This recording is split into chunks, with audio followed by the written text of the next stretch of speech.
পাহে পুড়ছে বাংলা, অস্বস্তির পরিবেশ দক্ষিণবঙ্গ জুড়ে। আলিপুর আবহাওয়া দপ্তর জানাচ্ছে আগামী 3 থেকে 4 দিন এমনই তাপপ্রবাহের পরিস্থিতি বজায় থাকবে বাংলায়। সেই সঙ্গে বৃষ্টির সম্ভাবনাও তৈরি হচ্ছে উত্তর সহ দক্ষিণবঙ্গের একাধিক জেলায়, জানিয়ে ইতিমধ্যেই সতর্ক করেছে আলিপুর আবহাওয়া দপ্তর।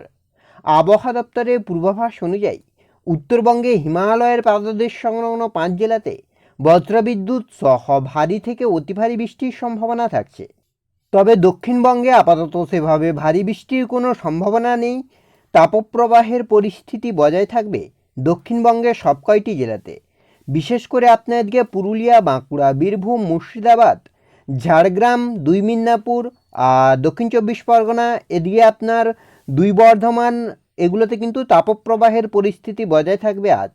তো সেক্ষেত্রে আগামী কয়েকদিনে বাংলার আবহাওয়ার কতটা কী পরিবর্তন হতে পারে, কবে বর্ষার আগমন ঘটছে বাংলায়, এই নিয়ে কী আপডেট দিচ্ছে আলিপুর আবহাওয়া দপ্তর, সবটাই বিস্তারিতভাবে আলোচনা করব এই ভিডিওতে।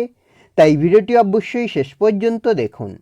আর এই মুহূর্তে আপনার অঞ্চলে আবহাওয়া কেমন তাও বিস্তারিতভাবে কমেন্ট করে জানান। ফলে আপনার জেলা থেকে যখনই কোনো লেটেস্ট আপডেট আসবে সবার আগে তুলে ধরবো আমরা। সেক্ষেত্রে সবার প্রথমে যদি আমরা স্যাটেলাইট চিত্রের মাধ্যমে দেখার চেষ্টা করি যে ঠিক এই মুহূর্তে আপনার স্যাটেলাইট চিত্র কি বলছে, তো উপগ্রহ চিত্রে যদি আমরা লক্ষ্য করি তাহলে কিন্তু আপনার এদিকে দক্ষিণবঙ্গের ক্ষেত্রে হাওড়া, হুগলি, দীঘা, কন্টাই, হলদিয়া, এছাড়া আপনার রয়েছে ঝাড়গ্রাম, পুরুলিয়া, বাঁকুড়া, বীরভূম, মুর্শিদাবাদ, সর্বত্রই মোটামুটি আকাশ পরিষ্কার থাকছে, কোথাও কিন্তু মেঘ নেই। তবে আপনার এদিকে মালদা, 2 দিনাজপুর, উত্তরবঙ্গের রাংপুর, ময়মনসিং, সিলেট, এছাড়া আপনার আলিপুরদুয়ার, কোচবিহার, জলপাইগুড়ি, দার্জিলিং, কালিম্পং, এগুলোতে কিন্তু একটা কালো মেঘ আছে। আর এই মেঘ থেকেই কিন্তু বজ্রবিদ্যুৎ সহ বৃষ্টির সম্ভাবনা থাকছে।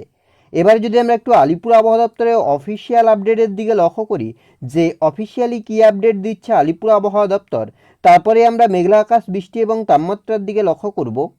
সেক্ষেত্রে আলিপুর আবহাওয়া দপ্তরের অফিসিয়াল আপডেট 10 তারিখের আপডেট যেটা বলছে আপনার আলিপুরদুয়ার, কোচবিহারে কিন্তু বজ্রবিদ্যুৎ সহ ভারী থেকে অতি ভারী বৃষ্টি, আর এছাড়া দার্জিলিং, কালিম্পংয়ে ভারী বৃষ্টি, উত্তর দিনাজপুর, দক্ষিণ দিনাজপুর, মালদাতে বৃষ্টি। বাকি আপনার দক্ষিণবঙ্গের সব কয়টি জেলাতে কিন্তু উষ্ণ আর্দ্র পরিবেশ, বিশেষ করে পশ্চিম বর্ধমান, বীরভূম, বাঁকুড়া, পশ্চিম মিদনাপুরে কিন্তু তাপপ্রবাহের সম্ভাবনা থাকছে। 11 তারিখের ক্ষেত্রেও কিন্তু উত্তরবঙ্গে প্রবল ঝড় বৃষ্টির সম্ভাবনা থাকছে। তবে দক্ষিণবঙ্গের ক্ষেত্রে কিন্তু তাপপ্রবাহের সম্ভাবনা থাকছে প্রায় সব কয়টি জেলাতেই, উষ্ণ আর্দ্র পরিবেশ থাকবে।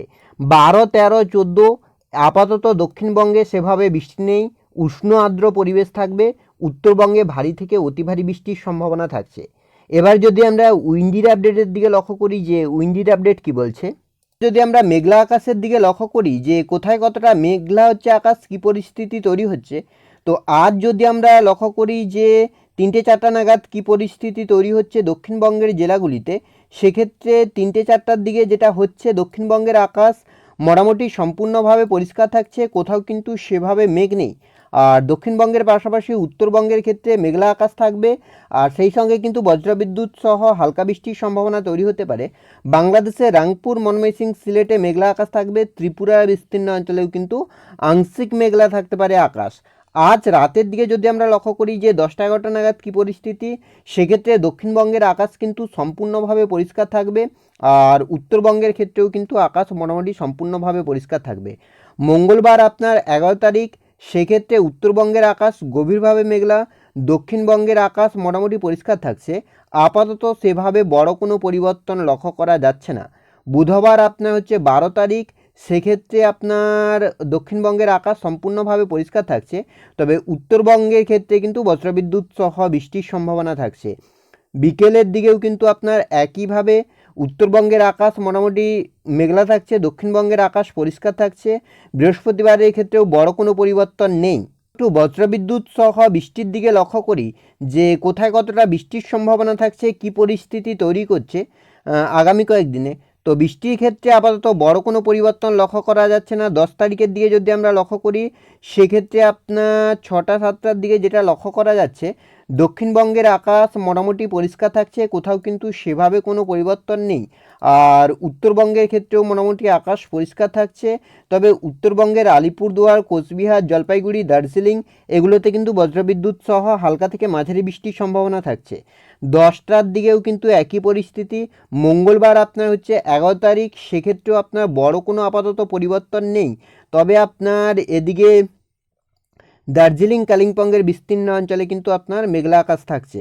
আর বিকেলের দিকে যদি আমরা লক্ষ্য করি 3টে-4টা নাগাদ, সেক্ষেত্রেও মোটামুটি আকাশ পরিষ্কার থাকছে। তবে আপনার এদিকে আপনার যেটা রয়েছে দার্জিলিং, কালিম্পং, আলিপুরদুয়ার, কোচবিহারে কিন্তু বজ্রবিদ্যুৎ সহ হালকা থেকে মাঝারি বৃষ্টি হতে পারে। বুধবার 12 তারিখ, সেক্ষেত্রেও কিন্তু আপনার মোটামুটি আকাশ পরিষ্কার থাকছে, আপাতত সেভাবে বড় কোনো পরিবর্তন নেই। আর 13 তারিখের দিকেও কিন্তু আপনার সেভাবে আপাতত বড় কোনো পরিবর্তন নেই। 13 তারিখ যেটা হচ্ছে, সেক্ষেত্রেও কিন্তু বৃষ্টির সম্ভাবনা নেই দক্ষিণবঙ্গে। তবে 13 তারিখ উত্তরবঙ্গে কিন্তু ভারী থেকে অতি ভারী বৃষ্টির সম্ভাবনা থাকছে, যেটা হচ্ছে আপনার দার্জিলিং, কালিম্পং, আলিপুরদুয়ার এবং কোচবিহার জেলার বিস্তীর্ণ অঞ্চলে সবথেকে বেশি বৃষ্টির সম্ভাবনা থাকছে ভোর রাতে। প্রায় 30 থেকে 40 মিলিমিটার মতো বৃষ্টির সম্ভাবনা থাকছে এই দিন রাতে। সেক্ষেত্রে দেখতেই পাচ্ছেন প্রায় 20 মিলিমিটার মতো বৃষ্টির সম্ভাবনা থাকছে। আর শুক্রবার আপনার হচ্ছে 14 তারিখ, সেক্ষেত্রেও আপনার প্রায় একই পরিস্থিতি। শনিবার আপনার 15 তারিখের ক্ষেত্রেও আপনার বজ্রবিদ্যুৎ সহ ঝড় বৃষ্টির সম্ভাবনা থাকছে, আপাতত সেভাবে কোনো পরিবর্তন নেই। উত্তরবঙ্গে কিন্তু প্রায় বাংলাদেশ এবং 60 থেকে 70 মিলিমিটার, বাংলাদেশের রাংপুরে এবং উত্তরবঙ্গে আলিপুরদুয়ার, কোচবিহার, জলপাইগুড়িতে কিন্তু 15 তারিখ নাগাদ ব্যাপক বৃষ্টির সম্ভাবনা থাকছে। 16 তারিখের দিকে কিন্তু এই বৃষ্টি আরও বাড়বে। দেখতেই পাচ্ছেন প্রবল থেকে অতি প্রবল, কেননা বর্ষা প্রবেশ করে যাবে উত্তরবঙ্গে, যার জেরেই কিন্তু এই বৃষ্টি। তবে দক্ষিণবঙ্গে আপাতত সেভাবে ভারী বৃষ্টির সম্ভাবনা নেই। সোমবার, মঙ্গলবার, বুধবার 19 তারিখ পর্যন্তও কিন্তু আপনার সেভাবে বৃষ্টির সম্ভাবনা লক্ষ্য করা যাচ্ছে না। এবার যদি আমরা একটু তাপমাত্রার দিকে লক্ষ্য করি যে তাপমাত্রা কতটা কী পরিবর্তন, কী পরিস্থিতি তৈরি হচ্ছে, সেক্ষেত্রে তাপমাত্রাও আপাতত বড় কোনো পরিবর্তন নেই। কলকাতার দিকে যদি আমরা লক্ষ্য করি, সেক্ষেত্রে কলকাতার তাপমাত্রা সর্বোচ্চ আগামী কয়েকদিনে 37-38 থাকতে পারে। আজকে যেটা আপনার থাকছে 36, আগামীকাল 35 থাকবে। বুধবারের ক্ষেত্রে আপনার 36 থাকবে, বৃহস্পতিবারের ক্ষেত্রে 35 থাকছে, আর শুক্রবারের ক্ষেত্রে 36 থাকছে, শনিবারের ক্ষেত্রে 36 থাকছে। অর্থাৎ আগামী কয়েকদিনে কিন্তু তাপমাত্রার কোনো পরিবর্তন লক্ষ্য করা যাচ্ছে না। মোটামুটি যেমন অস্বস্তির পরিবেশ থাকছে, এমনই থাকবে উষ্ণ আর্দ্র পরিবেশ। তবে পশ্চিমের যে জেলা পুরুলিয়া, বাঁকুড়া, বীরভূম, মুর্শিদাবাদ এগুলোতে কিন্তু তাপমাত্রা 40-43-এর কাছাকাছি থাকবে।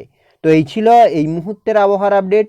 পরবর্তী আপডেট পাওয়ার জন্য অবশ্যই আমাদের চ্যানেলটিকে সাবস্ক্রাইব করে আমাদের সঙ্গে থাকুন।